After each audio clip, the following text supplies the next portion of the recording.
Bom, eu queria primeiro começar contando uma história pessoal aqui que nós passamos na Magna, porque muitas pessoas acham que por a gente ser uma consultoria especializada, que treina pessoas assim, que a gente tem alguma fórmula mágica assim para conseguir eliminar a burocracia. Não existem fórmulas mágicas, tá, pessoal? O mesmo problema pelo qual vocês passam, a Magna também passa, tá? Todos estão sujeitos à mesma lei e à mesma aplicação da lei. Portanto, quando eu vou participar de um pregão, de um pregão eletrônico, se eu estiver participando, representando um cliente meu de um determinado segmento de mercado, e eu estiver concorrendo, por exemplo, com a sua empresa aí, você que está aí nesse momento assistindo a nossa live, saiba que eu estarei sujeito às mesmas regras que você também estará, certo? Assim como todos os demais participantes. Então não existe fórmula mágica para você contornar a burocracia. Não tem como, não tem jeito, não tem fórmula milagrosa. Todos nós estaremos sujeitos às mesmas exigências contidas no edital, beleza? Até porque vocês já sabem, se vocês já assistiram alguma aula minha anteriormente, tem muitas aulas minhas no nosso curso, que é o curso Mestres da Licitação, em que eu falo o seguinte: existe um princípio jurídico que é o princípio da impessoalidade, quer dizer, o pregoeiro ele deve tratar todos os participantes de maneira impessoal, de forma impessoal, certo? Ele não pode fazer preterições e nem preferências por determinados participantes. Então, o que isso significa? Que ele vai ter que tratar todos de maneira igual e aplicar a lei a todos também de forma igual, tá? O que também casa aí com o que a gente chama de princípio jurídico da isonomia ou da igualdade, né? Todos os participantes de um certame, de uma licitação, eles devem ser tratados de forma igual e o pregoeiro deve tratá-los com impessoalidade. Okay? Ele não deve dar preferência para nenhum participante. Então tá todo mundo no mesmo barco, todo mundo vai ser sujeito à mesma burocracia, beleza? Quando nós começamos a Magna aqui em 2016, né, quer dizer, já são 5 anos de empresa, nós fomos participar de uma licitação presencial, era um pregão presencial, eu lembro até hoje, era um pregão, pessoal, para fornecimento de material de peça automotiva. E para nossa felicidade ali, o primeiro pregão presencial que a Magna que nós estávamos indo, né? Nós somos em 4 pessoas nesse dia, inclusive um deles era sócio da empresa que nós representávamos, e para nossa felicidade nós ganhamos a licitação, nós ganhamos a fase de lances, né? Nós vencemos a fase de lances. Quem participa de pregão, pessoal, já sabe a alegria que dá quando encerra a fase de lances e você ganhou no preço. Porra, eu ganhei no preço, ninguém cobriu o meu valor. Olha que legal, bacana, né? Foi essa a situação que aconteceu. Nós ficamos em primeiro lugar, evidentemente, fomos para a fase de habilitação, estávamos muito felizes e, para o nosso azar, uma das integrantes ali da comissão de licitações, ela era uma contadora, ela fez a análise do nosso balanço patrimonial e ela nos disse simplesmente o seguinte: olha, vocês vão me desculpar, mas o balanço de vocês, ele está sem registro na junta comercial e sem termo de abertura e termo de encerramento do livro diário. Eu não posso aceitar esse balanço, vocês vão ser desclassificados. Olha só. E para nós, o que nós entendíamos na época? Que nós tínhamos que levar apenas o documento de balanço patrimonial, certo? E não. O balanço patrimonial ele tinha que vir acompanhado do livro, do termo de abertura, do termo de encerramento do livro diário, da demonstração de resultados do exercício financeiro da empresa e do cálculo dos índices contábeis. Não bastava apenas o balanço patrimonial como nós havíamos entregue. Olha só, isso foi lá no começo da Magna, há 5 anos atrás. Né? Olha que banho de água fria que a gente tomou. Nós ganhamos a nossa primeira licitação presencial, mas a gente foi desclassificado. E no final da licitação, o nosso concorrente estava com um sorriso aberto de orelha a orelha, porque, afinal de contas, ele não ganhou a fase de lances, mas ele ganhou a licitação definitivamente. Entenderam? Vejam que o nosso concorrente, nessa ocasião, ele pode não ter tido o melhor preço, mas ele cumpriu com a burocracia melhor do que nós na época. Ok? E aí, pessoal, uma coisa que eu quero destacar desse fato aí que aconteceu com a Magna, há 5 anos atrás, é que o edital ele não falava que o balanço teria que estar acompanhado de termo de abertura do livro diário e de termo de encerramento do livro diário. O edital não falava que o balanço patrimonial tinha que estar acompanhado da demonstração de resultados do exercício financeiro. O edital não falava que o balanço teria que estar acompanhado do cálculo dos índices contábeis. Então, como que mesmo assim a Magna não recorreu e como que mesmo assim a gente perdeu a licitação? Se o edital não falava, Diego, como é que vocês perderam a licitação? É porque a lei fala. A lei fala. Quando nós fomos pesquisar, né, o tema, o assunto, a gente até assim estava verificando ainda a oportunidade de tentar reverter a situação, né, de tentar recorrer na época e coisa e tal.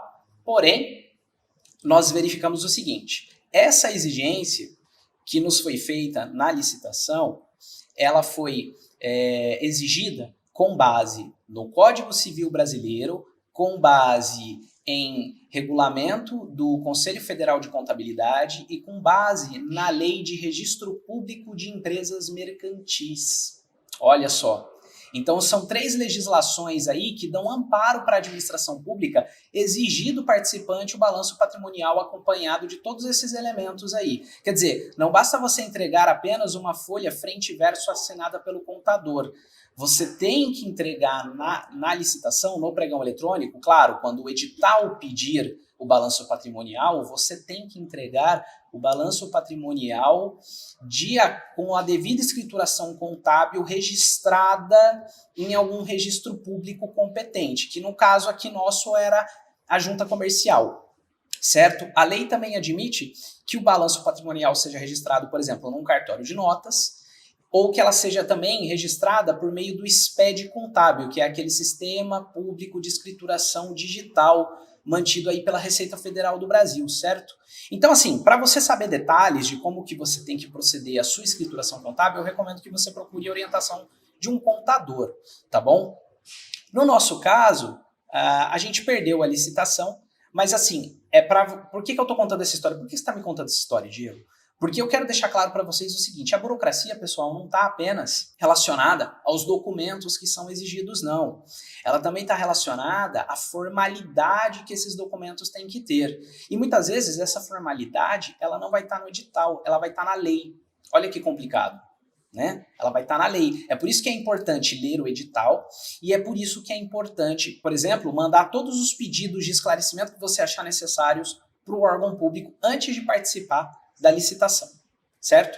Muito bem, mas eu vim aqui não para falar da burocracia, eu vim para falar como a gente foge dela. Bom, a notícia boa é que apesar de nós termos aí essas exigências todas aí nos pregões, a gente tem a possibilidade de se livrar dela por meio de compras e contratações mais rápidas e menos burocráticas, que são conhecidas aí como as dispensas de licitação. Tá? Se você nunca participou de uma dispensa de licitação, eu vou te explicar o seguinte. A regra no Brasil é que a administração pública ela tem que realizar licitação. Essa é a regra. Qual que é a exceção? A exceção são as dispensas de licitação ou as inexigibilidades de licitação, que são nada mais nada menos do que as formas de contratação direta. Ok? Então, a administração pública ela pode realizar um procedimento que ele é menos burocrático e ele é mais rápido do que os pregões eletrônicos. Ela pode realizar a dispensa de licitação, que é um procedimento de compra ou de contratação também previsto em lei, também regulado em lei. As suas etapas estão na lei, porém ele tende a ser mais rápido, ele tende a ser menos complicado e ter menos exigências aí em relação a documentos. Ok? Então, o que é a dispensa de licitação? É uma forma de contratação direta realizada pelo poder público. E muitas empresas ignoram a possibilidade de participar de uma dispensa de licitação. Então, veja, ao mesmo tempo que tem empresas digamos assim, desperdiçando essa oportunidade, a sua empresa ela pode entrar num processo de dispensa de licitação. Até porque os processos de dispensa de licitação hoje, pessoal, eles melhoraram muito, tá? Em comparação com o ano de 2016, que foi lá atrás, quando eu disse que nós começamos a Magna, eles melhoraram muito.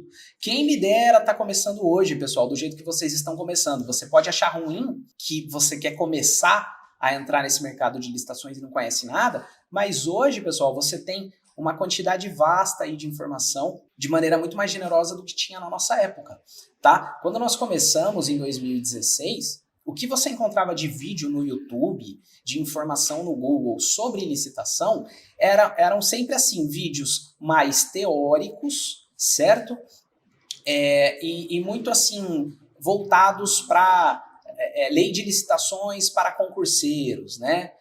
Ou sempre muito com base na legislação e poucos vídeos com base na prática, né? A Magna veio e, claro, junto com a Magna vieram outras empresas aí no mercado também. E hoje, se você digita simplesmente assim licitação no YouTube, você encontra muito conteúdo gratuito, inclusive os nossos conteúdos. Então aproveita aí, já dá o like aqui no vídeo, beleza? Se inscreve no canal e ativa as notificações aí para você continuar recebendo os nossos vídeos gratuitos aí, beleza? Bom, vamos lá. Então, adiantando aqui no assunto, fugindo da burocracia. Diego, como é que eu faço para fugir da burocracia? É simples, não participe dos pregões. Se você está começando, se você sabe que você tem poucos documentos, se você tem pouca experiência, e se você está dando a cara a tapa e está apanhando nos pregões eletrônicos porque você está sendo desclassificado e você está verificando que você não tem documentação suficiente para ganhar os pregões, eu digo para você que há luz sim no fim do túnel. O que você vai fazer? Você vai começar a participar dos processos de contratação direta, que são as compras e as contratações promovidas por meio de dispensa de licitação. E por que eu falei que as dispensas de licitação melhoraram muito nos últimos anos? É pelo seguinte, pessoal, veja, quando nós começamos lá na Magna, lá atrás, para quem já participa de pregão vai lembrar disso que eu estou falando. Para quem já participa aí há alguns anos de licitação vai lembrar do que eu estou falando. Alguns anos atrás, o que você tinha eram as cotações eletrônicas, certo? As cotações eletrônicas, beleza? E com o advento, com a edição, né, do novo regulamento do pregão eletrônico, que é o decreto 10.024/2019, surgiu aí a primeira previsão na lei brasileira, na legislação brasileira, sobre as dispensas eletrônicas, certo? Então, já em 2019, no final de 2019, com o decreto 10.024, o poder público já sinalizou o seguinte, olha, as cotações eletrônicas, que para muita gente era uma bagunça, vão passar aí por um processo de melhoria. Legal. Aí veio, em 2021 agora, dia 1º de abril, esse ano, né, 1º de abril desse ano, a nova lei de licitações, certo? A lei 14.133, beleza?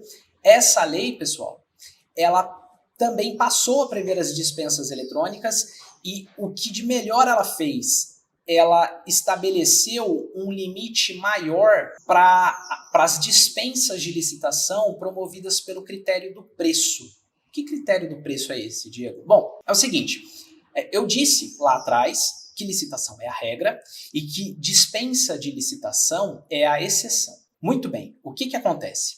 A nova lei de licitações, a lei de licitações, né, ela previa um teto, né? Então, com base nesse teto, a administração pública ela pode fazer dispensas de licitação, a licitação pode ser dispensada, certo? Esse teto, na nova lei, ele aumentou, entendeu? E eu já vou falar para quanto que aumentou, tá? Mas ele aumentou de maneira que ele tornou mais interessante as dispensas de licitação aí para as empresas que estão começando, principalmente, e para as empresas também que já estão no mercado aí participando de licitação, beleza? Muito bem. Aí, o que aconteceu? Em 8 de julho desse mesmo ano, saiu a IN número 67/2021, certo? Essa IN, essa instrução normativa, né? Então, aqui eu falei do decreto 10.024, que é o decreto do pregão eletrônico, que também fala das dispensas eletrônicas. Eu falei da nova lei de licitações e falei agora da instrução normativa número 67/2021, que foi promulgada, que foi editada aí em 8 de julho desse ano, certo? Pelo Ministério da Economia, pela Secretaria Especial de Desburocratização, eu não vou lembrar o nome agora, mas é SEGES, né? Que é uma secretaria do Ministério da Economia que publicou essa instrução normativa que ela regra o funcionamento da dispensa eletrônica, e ela passou a prever expressamente o uso da dispensa eletrônica, inclusive para contratação de serviços. Olha só que legal.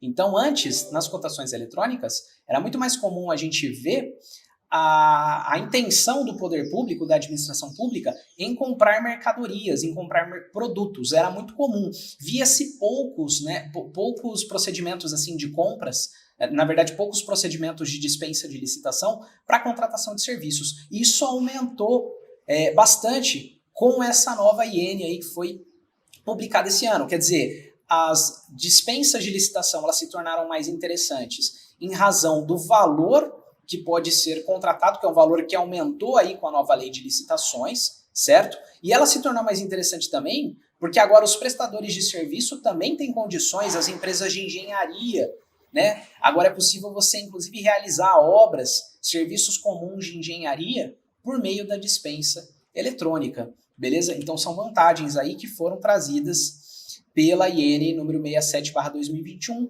e também pelo surgimento aí, pela edição da nova lei de licitações aí atualmente vigente, beleza?